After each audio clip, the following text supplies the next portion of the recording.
Right. మనం చూస్తున్నాం ప్రధానంగా బ్రేకింగ్ న్యూస్ అందుతుంది. 11 మందికి సంబంధించి బెట్టింగ్ యాప్స్ సంబంధించి కేసులు నమోదు చేశారు. తాజాగా సినీ సెలబ్రిటీలు కీలకంగా ఉన్నటువంటి మంచు లక్ష్మి, దగ్గుపాటి రారా, అలాగే కీలకంగా కుటుంబాలకు చెందిన వారు వీరిపై కేసులు నమోదవడం, అలాగే ప్రధానంగా విజయ్ దేవరకొండపై కూడా కేసు నమోదైంది. ఇది కీలకంగా మారినటువంటి పరిస్థితి కనిపిస్తుంది. ఇండస్ట్రీ ఏమైనా స్పందిస్తుందా? సో ఇవన్నీ కూడా అంశాలు కీలకంగా ఉన్నాయి. దీనికి సంబంధించి పూర్తి అప్డేట్స్ అందించేందుకు మా ఫిలిం రిపోర్టర్ అశోక్ మనకి లైవ్లో సిద్ధంగా ఉన్నారు. అశోక్, చెప్పండి, చాలా కీలకంగా ఉంది. ఇప్పటికే విష్ణుప్రియ కూడా అక్కడికి చేరుకున్నటువంటి పరిస్థితి ఉంది ఆమె విచారణకు. సో ఎవరెవరు విచారణకు వెళ్ళే అవకాశం ఉందా? సో ఏవైతే సెక్షన్ల కింద నమోదు చేస్తున్నారో వాళ్ళు ఖచ్చితంగా జైలు శిక్ష పడే అవకాశం ఉంది. సో సెలబ్రిటీలు అక్కడ లాయర్లు పెట్టుకుని వెళ్ళే అవకాశం ఉందని సమాచారం అవుతుంది. కొంతమంది బెట్టింగ్ యాప్స్ ప్రమోట్ ఏదైతే గతంలో చేస్తారో ఆ వీడియోలు తొలగిస్తున్నటువంటి పరిస్థితి కూడా ఉంది. సో దీనికి సంబంధించి పూర్తి అప్డేట్స్ ఏంటి? Thank you Rajasekhar. బెట్టింగ్ యాప్స్కి సంబంధించినటువంటి తీగలాగారు డొంక కదులుతుంది. ఎందుకంటే ఇండస్ట్రీకి సంబంధించింది ఈ బెట్టింగ్ యాప్స్లో మనం చూస్తున్నాం ఈ 2-3 రోజులుగా కేవలం 3-4 పేర్లే సోషల్ మీడియాకు సంబంధించిన ఇన్ఫ్లుయెన్సర్స్ మాత్రమే వినిపించారు. నిన్న యాంకర్ విష్ణుప్రియ గురించి కూడా చర్చ జరిగింది, తనకు నోటీస్ ఇవ్వడం జరిగింది. అయితే ఈ బెట్టింగ్ యాప్స్ యొక్క నిర్వాహకుల తీరు యొక్క పరిస్థితులు ఇస్తున్నారు, లావాదేవీలను పరిశీలిస్తున్నారు. అంటే ఈ దీంట్లో సైబర్ క్రైమ్ పోలీసులు పనిచేస్తున్నారు, వాళ్ళ పోలీసులు కూడా పనిచేస్తున్నారు.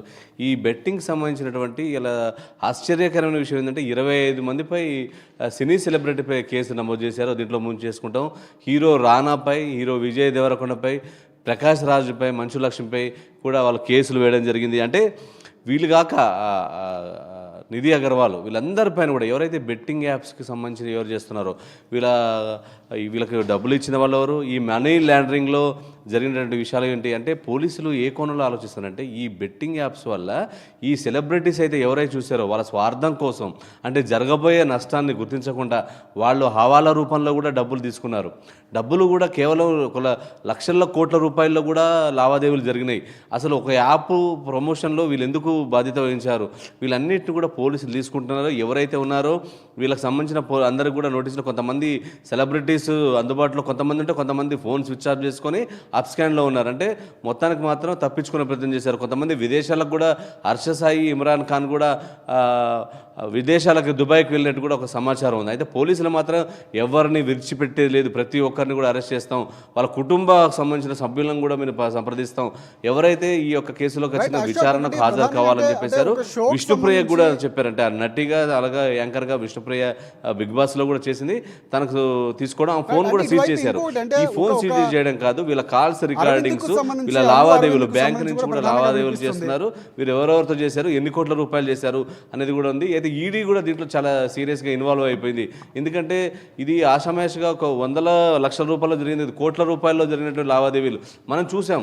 ఈ హర్షసాయి కావచ్చు, మిగతా మంది ఈ బెట్టింగ్ యాప్ని ప్రమోట్ చేసినటువంటి సందీప్ బాయ్, ఇమ్రాన్ ఖాన్ కానీ వీళ్ళందరూ కూడా లక్షల్లో కూడా డబ్బులు వెదజల్లేవాళ్ళు, రోడ్ల మీదకి వచ్చి ఎవరికొకరు సాయం చేసేవాళ్ళు, లక్షల రూపాయలు సాయం చేస్తారు. అంటే ఒక సామాన్యుడు ఆశ్చర్యపోయారంటే పెద్ద పెద్ద బిలియన్ మ్యాగ్నెట్స్ వీళ్ళందరికీ కూడా అంతుపట్టించిన విషయం. అంటే డబ్బులు వృధాగా అంటే వాళ్ళకు ఈజీగా దొరికినట్టుగా ఇచ్చేటువంటి పరిస్థితి పబ్లిసిటీ చేసుకొని ఈ కేవలం ఈ అట్లా చేయడానికి కారణం బెట్టింగ్ యాప్లే.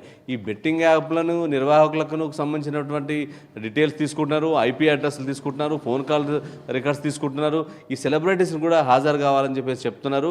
అయితే మనం ఇప్పటివరకు కేవలం ఇన్ఫ్లుయెన్సర్స్, చిన్న స్థాయి సెలబ్రిటీస్ ఉన్నారు, కానీ ఈరోజు ఆర్టిస్టులు అంటే హీరోలు రానా, ఆయనకు బాలీవుడ్ పరంగా ఉంది, బాలీవుడ్ స్థాయిలో బాహుబలి తర్వాత ఆయన క్రేజ్ పెరిగింది, ఆయనకు ఉంది. విజయ్ దేవరకొండ కూడా బాలీవుడ్ స్థాయిలో కూడా ఉన్నటువంటి హీరో. సో ప్రకాష్ రాజ్ గురించి చెప్పొచ్చు, ఆ పాన్ ఇండియా లెవెల్లో ఆయనకు ఎంత క్రేజ్ ఉందో వీళ్ళు కూడా ప్రమోట్ చేసి కోట్ల రూపాయలు కూడా చేసుకున్నారు. ఈ లావాదేవీల వెనుక ఉన్నటువంటి ఇంకేమైనా ఉన్నాయా అంటే వీళ్ళు ఏంటంటే దీనికి దేశ భద్రతకు సంబంధించిన ఇష్యూ కూడా దీంట్లో ఉన్నది. కాబట్టి ఈ మనీ లాండరింగ్ ఎక్కడి నుంచి జరిగింది, విదేశాల నుంచా, లోకల్ నుంచా, ఈ ఐపీ అడ్రస్లు దీనికి సంబంధించిన ఫోన్ డేటా తీసుకుంటారు. ప్రస్తుతానికైతే కొంతమంది సెలబ్రిటీస్కి సంబంధించినటువంటి ఫోన్ కాల్స్ అన్నిటి కూడా వాటిని పరిశీలిస్తున్నారు, ఆ కాల్ డేటా తెచ్చుకున్నారు, బ్యాంక్ నుంచి కూడా డీటెయిల్స్ తీసుకున్నారు. సో వీటికి సంబంధించినటువంటి అందరికీ ఒక ఇన్ఫర్మేషన్ అయితే వాళ్ళు చెప్తున్నటువంటి పరిస్థితి చూసాం. పోలీసులు మాత్రం వదిలిపెట్టలేరు. సెక్షన్ల ప్రకారం కూడా చాలా తీవ్రమైన సెక్షన్లు కూడా దీంట్లో పెట్టడం జరిగింది. 318(4) దీనికి సంబంధించి 112 రెడ్ విత్ బిఎన్ఎస్ 330 సెక్షన్ల కింద కూడా చేశారు. స్పీడీ యాక్ట్, ఐటీ యాక్ట్ 66 సెక్షన్ల కింద కూడా చేశారు. ఎవరినైనా విడిచిపెట్టమంటున్నారు. అంటే ఈ ప్రస్తుతానికి ఈ ఇష్యూతో ఒక్కసారి ఇండస్ట్రీలో ఆశ్చర్యమైన పరిస్థితి. అంటే ఈ హీరోస్ కూడా, ఎందుకంటే ప్రజల గురించి ఆలోచించాల్సినటువంటి హీరోస్